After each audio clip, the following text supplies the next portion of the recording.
Welcome to गेमरी caps. आज हम बात करेंगे एग्जाम्स पर, और ये कोई ऑर्डिनरी एग्जाम्स नहीं बल्कि ये एक साइकोलॉजिकल ड्रामा थ्रिलर फिल्म है। फिल्म की कहानी 8 कैंडिडेट के एग्जाम से शुरू होती है। एक कंपनी में बड़ी जॉब के लिए 8 कैंडिडेट को शॉर्ट लिस्ट किया जाता है।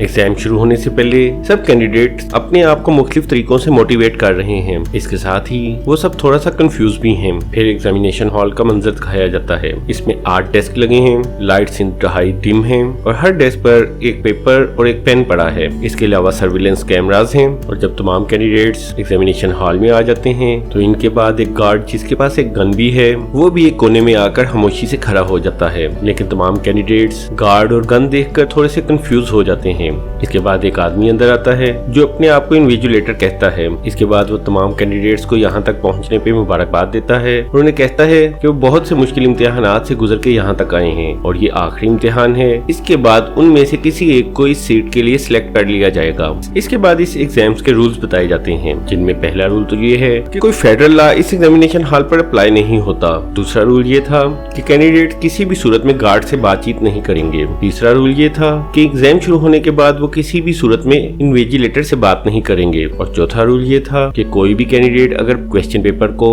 खराब करे या फाड़ेगा तो वो डिस्क्वालीफाई हो जाएगा। और आखिरी रूल ये था कि जो भी इस कमरे से यानी एग्जामिनेशन हॉल से बाहर चला जाएगा वो भी डिस्क्वालीफाई हो जाएगा। और इस तमाम एग्जाम के लिए 80 मिनट्स का टाइम दिया जाएगा और क्वेश्चन पेपर पर सिर्फ एक सवाल है जिसका उन्हें जवाब देना है। इसके बाद इन्विजिलेटर उनसे पूछता है क्या उनमें से कोई सवाल करना चाहता है। और जब सब खामोश रहते हैं तो वो टाइमर स्टार्ट करके कमरे से बाहर चला जाता है। इसके बाद तमाम कैंडिडेट्स अपने क्वेश्चन पेपर को देखते हैं तो पता चलता है कि वो तो मुकम्मल तौर पे एम्प्टी है और उस पर कुछ भी नहीं लिखा हुआ। सब एक दूसरे को हैरानगी से देखते हैं और वक्त गुजरने के साथ हर बंदे की कंफ्यूजन में इजाफा हो रहा था। और इसी कंफ्यूजन में कैंडिडेट नंबर 2 ने पेपर पर ही जवाब लिखना शुरू कर दिया कि वो क्यों इस पोस्ट को डिजर्व करती है। लेकिन उसी वक्त उसे कैमरे से देख लिया जाता है और उसे क्वेश्चन पेपर खराब करने के रूल की खिलाफवर्जी पर एग्जामिनेशन हॉल से निकाल दिया जाता है। इसके बाद कैंडिडेट नंबर 5 याद करता है कि रूल्स के मुताबिक वो इन्विजिलेटर और गार्ड से बात नहीं कर सकते। इसका मतलब ये था कि वो आपस में बातचीत कर सकते हैं। उसने इस बारे में सबको बताया और सबसे कहा कि उन्हें मिलकर इस हाली क्वेश्चन पेपर का आंसर ढूंढना पड़ेगा। इसके बाद हर बंदे ने मशवरा दिया कि किस तरीके से इस एग्जाम को हल किया जाए।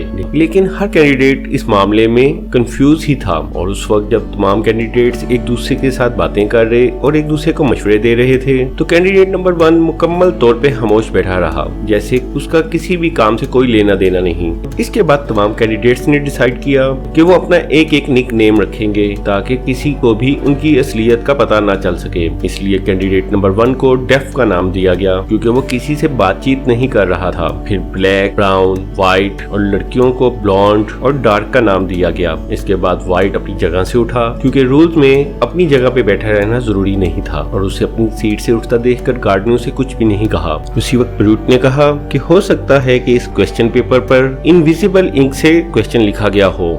सब ने उसकी थ्योरी से एग्री किया, लेकिन मसला ये था कि इनविजिबल इंक को कैसे देखा जाए। इसके बाद ब्रूट ने अपने क्वेश्चन पेपर को लाइट में ले जाकर देखा कि शायद कोई वाटर मार्क मौजूद हो, लेकिन वहाँ कोई वाटर मार्क मौजूद नहीं था। इसके बाद उसने तमाम कैंडिडेट्स को अपने क्वेश्चन पेपर चेक करने के लिए कहा कि हो सकता है कि किसी के पेपर में वाटर मार्क नजर आ जाए। सबने ऐसा ही किया स्वाइट डेफ के, जो अभी तक अपनी जगह पर वैसे ही बैठा था। इस पर व्हाइट ने उसका पेपर छीना, लेकिन उसका क्वेश्चन पेपर भी बकाया तमाम कैंडिडेट्स की तरह ब्लैंक ही था।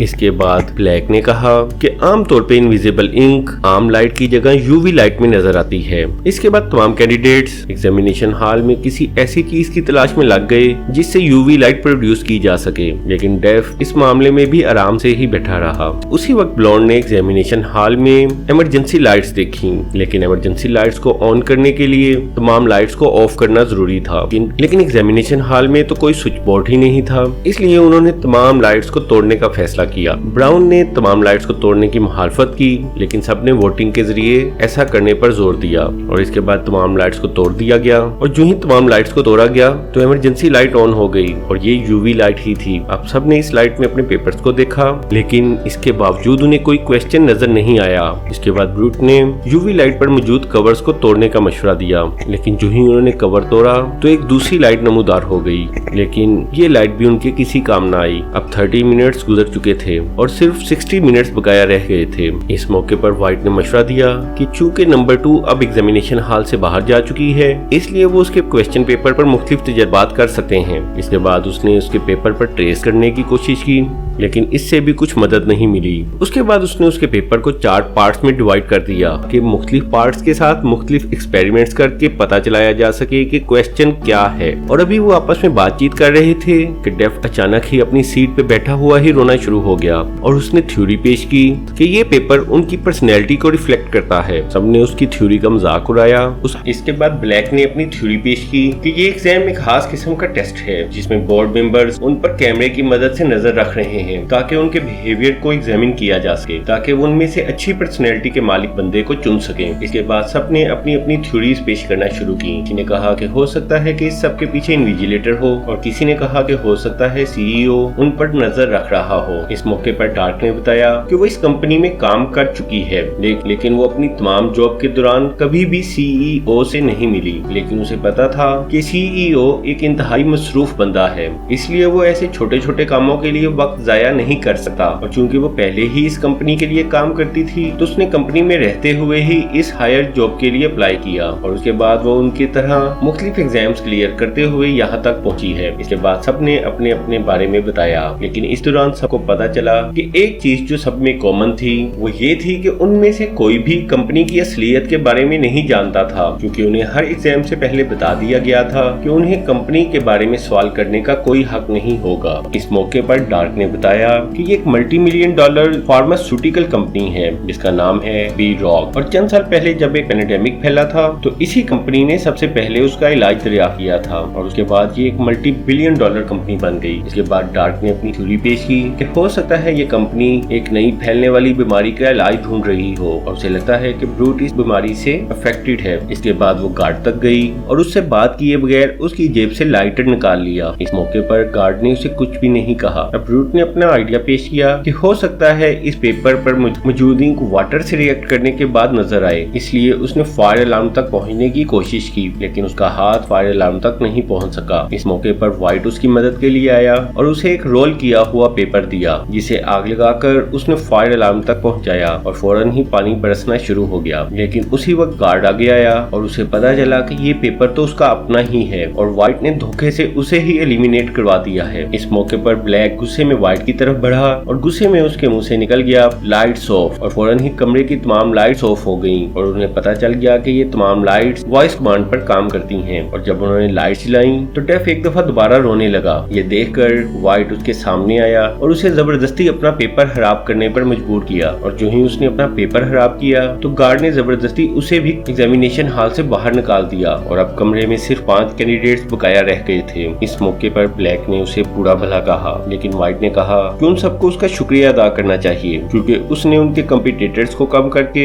उनकी कामयाबी के चांसेस बढ़ा दिए हैं। इसके साथ ही उसने ये भी दावा किया कि उसे पता है कि असल में क्वेश्चन क्या है, लेकिन वो इस क्वेश्चन को दूसरों को नहीं बताएगा। ये सुनकर ब्लैक ने गुस्से में उसे मुक्का मार के बेहोश कर दिया और इसके बाद उसे टाई की मदद से कुर्सी से बांध दिया। थोड़ी देर बाद जब व्हाइट को होश आया तो उसने फौरन ही अपनी मेडिसिन मांगी और उसने बताया कि वो भी इस नए वायरस से अफेक्ट है जिसका इलाज ये कंपनी ढूंढ रही है और अगर वो हर 1 घंटे के बाद मेडिसिन ना ले तो वो मर जाएगा। ये सुनकर जब ब्लैक ने उसकी मेडिसिन के लिए उसकी तलाशी ली तो उसे व्हाइट की जेब से कोई मेडिसिन ना मिली, इसलिए उन सब ने सोचा कि हो सकता है व्हाइट उनके साथ झूठ बोल रहा हो ताकि वो उसे खोल दें। लेकिन व्हाइट ने कहा कि वो सच बोल रहा है और उसे लगता है यहाँ मौजूद किसी कैंडिडेट ने उसकी मेडिसिन निकाल ली है और अगर उसे जल्दी वो मेडिसिन ना मिली तो वो मर जाएगा। और थोड़ी ही देर में वो बेहोश हो गया और उसका जिस्म कांपने लगा। इस मौके पर ब्लॉन्ड ने कहा कि उसे लगता है कि वो बहाना कर रहा है, लेकिन ब्लैक को यकीन था कि व्हाइट की बीमारी असली है। उसने इधर उधर देखा लेकिन उसे एग्जामिनेशन हॉल में कहीं पर भी मेडिसिन ना मिली। इसके बाद डार्क को ब्राउन पर शक था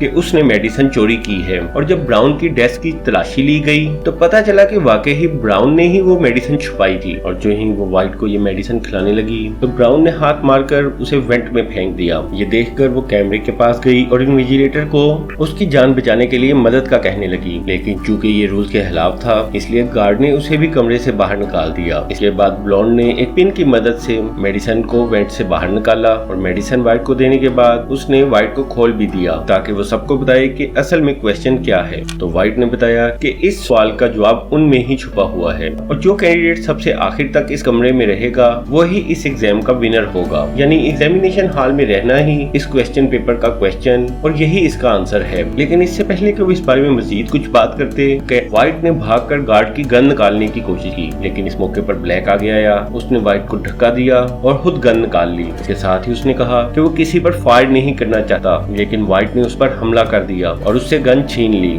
लेकिन जिस वक्त वो ये गन इस्तेमाल करने लगा तो उसे पता चला कि गन पर फिंगरप्रिंट सेंसर मौजूद है, जिसके बगैर वो काम नहीं कर सकती। इसलिए वो गार्ड के पास गया और उसका हाथ गन पर रखकर दूसरों को अपने निशाने पर ले लिया और इससे डर के ब्राउन एग्जामिनेशन हॉल से बाहर चला गया। इसके बाद उसने ब्लॉन्ड को कहा कि वो भी एग्जामिनेशन हॉल से बाहर चली जाए, नहीं तो वो उसे शूट कर देगा। और ब्लॉन्ड एग्जामिनेशन हॉल से बाहर जाते हुए अचानक ही लाइट्स ऑफ और इसके साथ ही कमरे की लाइट्स बंद हो गईं। इस मौके से फायदा उठाकर ब्लैक ने उस पर हमला करने की कोशिश की, लेकिन इसका कोई फायदा ना हो सका, बल्कि व्हाइट से फायर हो गया और फायर ब्लैक के सीने पर लगा। और जो ही लाइट्स ऑन हुई तो नजर आया कि ब्लॉन्ड का एक पांव अभी तक एग्जामिनेशन हॉल के अंदर ही है। लेकिन व्हाइट ने देखा कि उसी वक्त टाइम मुकम्मल हो गया। टाइम मुकम्मल होते ही व्हाइट कैमरे तक गया और इन्विजिलेटर से कहने लगा कि क्योंकि एग्जामिनेशन हॉल में बस वो अकेला रह गया है, इसलिए वो अकेला ही इस एग्जाम में पास हुआ है। लेकिन जो ही उसने इन्विजिलेटर से ये कहा तो गार्ड उसके पास आया और उसे अपनी रिस्ट वॉच पे टाइम दिखाया और व्हाइट ये देखकर हैरान रह गया कि अभी भी टाइम खत्म होने में 20 सेकंड्स बकाया थे, जिसका मतलब ये था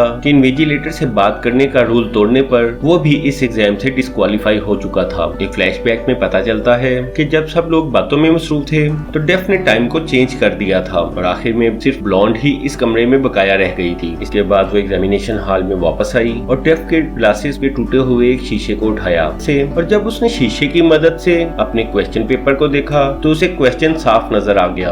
उसी वक्त डेफ कमरे में वापस आया और पता चला कि वही इस कंपनी का CEO है और वो इस टेस्ट में इसलिए शामिल हुआ था ताकि हर कैंडिडेट के बिहेवियर पर नजर रख सके। इसके बाद ब्लॉन्ड इन्विजिलेटर के पास गई और सिर्फ इतना कहा नो। CEO और इन्विजिलेटर मुस्कुराए क्योंकि उन्हें अंदाजा हो गया था कि ब्लॉन्ड को क्वेश्चन का पता चल गया है। और यहाँ पता चला कि एग्जाम शुरू होते वक्त इन्विजिलेटर ने जो उनसे सवाल किया था कि क्या उनका कोई सवाल है, वही असल सवाल था और ब्लॉन्ड ने उसका जवाब दिया नो, यानी उसका कोई सवाल नहीं है। और ये तमाम एग्जाम कैंडिडेट्स की इंटेलिजेंस को टेस्ट करने के लिए था। इसके बाद उन्होंने ब्लॉन्ड को CEO की सेक्रेटरी की जॉब ऑफर की, लेकिन ब्लॉन्ड ने इस मौके पर ऐसी जॉब कबूल करने से इनकार कर दिया जिसकी वजह से लोगों की मौत हो। इस मौके पर इन्विजिलेटर ने उसे बताया कि ब्लैक को लगने वाली गोली असल में उनकी नई मेडिसिन है और उसे बुलेट की जगह एक कैप्सूल से हिट किया गया था और जब ये कैप्सूल जिस्म में एंटर होता है तो अपने अंदर मौजूद मेडिसिन की वजह से तमाम बीमारियों का खात्मा कर देता है। ये देखकर ब्लॉन्ड ने उनकी ऑफर कबूल कर ली और इस तरह ये एग्जाम और फिल्म दोनों ही एंड हो गए। उम्मीद है कि आपको ये फिल्म पसंद आई होगी, इसलिए लाइक और सब्सक्राइब करना ना भूलिएगा।